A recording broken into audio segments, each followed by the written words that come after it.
හැමෝටම සුබ දවසක්. තමන් ළඟ තියෙන ඕනෑම කැමරාවකින් හරියට සෙටින්ස් ටික හදලා ඡායාරූපයක් ලබා ගැනීමේ නිවැරදි ක්‍රමය උගන්වන එක් දින වැඩමුළුව සඳහා සියලු කටයුතු මේ වන විටත් සංවිධානය කර අවසන්. මෙම පාඨමාලාව තුළ ඡායාරූපයක් ලබා ගැනීමට අවශ්‍ය මූලික න්‍යායන් වන අපට ෂටර් ISO යන අගයන් වෙනස් කරලා නිවැරදි ආලෝක තත්ත්වයක් යටතේ ඡායාරූපයක් ලබා ගන්නා ආකාරය සහ ફોකස් එක හරියට තියාගෙන නිවැරදි රාමුවක ඡායාරූපයක් ලබා ගන්න ආකාරය හැමෝටම පැහැදිලිව කියලා දෙනවා. මෙම එක්දින වැඩමුළුවේදී ලියාපදිංචි වෙන හැමෝටම අපි WhatsApp හරහා YouTube link එකක් එවනවා. ඒ link එකේ තියෙන වීඩියෝ එකෙන් මම කියලා දෙනවා හරියට ආලෝක තත්ත්වයක් පවත්වාගෙන ඡායාරූපයක් ලබා ගැනීමේ තියරි පාඩම.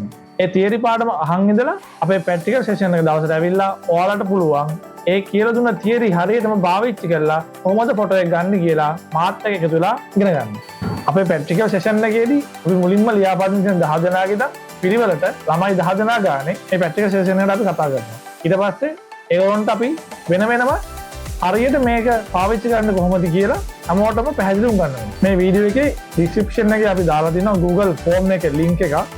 ඒකට ගිහිල්ලා ඔයාලා අදම ලියාපදිංචි වෙන්න පුළුවන්. ඒකට අපි මූලික මුදලක් විදියට රුපියල් 1000ක මුදලක් අපි ලබා ගන්නවා. ඒ මුදල ලබා දුන්නාට පස්සේ අපි ඔයාලා YouTube link එක ගෙවනවා. ඒක බලලා ඕගොල්ලන්ට ප්‍රැක්ටිකල් සෙෂන් එකට එන්න පුළුවන්. එදාට අපි රුපියල් 4000ක මුදලක් කරා සම්පූර්ණ මුදල රුපියල් 5000ක් වෙන මුදලකට මේ වැඩමුළුවට ඕගොල්ලෝ සහභාගී වෙන්න පුළුවන්. මේ වැඩමුළුව පිළිබඳ ඔයාලට මොකක් හරි ගැටලුවක් තියෙනවා නම් මගේ නම්බර් එක දාලා තියෙනවා. ඒකට කෝල් එකක් හරි WhatsApp මයිල් එකක් හරි දාලා ඕන දෙයක් අහන්න පුළුවන්. එහෙනම් අපි හැමෝම වැඩමුළුව දවසේදී හම්බෙමු. ජය වේවා.